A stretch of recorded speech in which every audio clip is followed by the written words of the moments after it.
welcome back to my channel. Nandito tayo ngayon sa Busay Falls. And kasama natin ngayon si Jessa.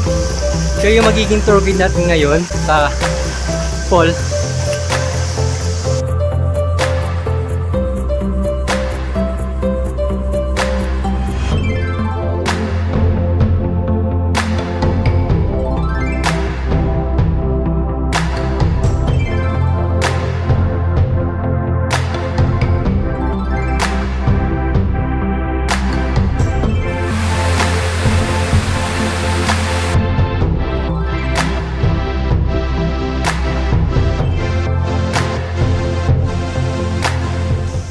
Guys, nakita na ako ng composition.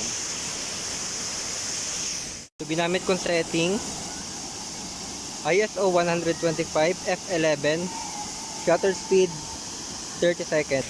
Gumamit din ako ng CPL para mabawasan yung glare sa mga bato at sa surface ng falls.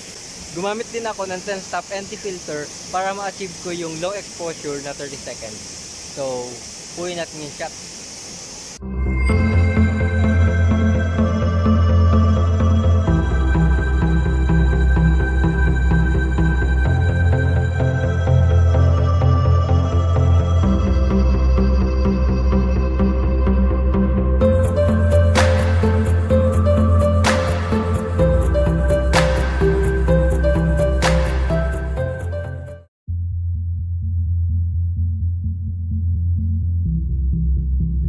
So, sinamahan din ako ng Jessa sa Anapig Falls.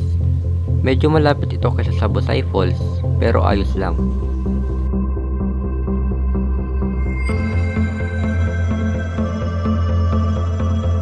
Hindi na ako nakapag-vlog masyado kasi nawili na kami sa pagkakwentuhan sa isa't isa.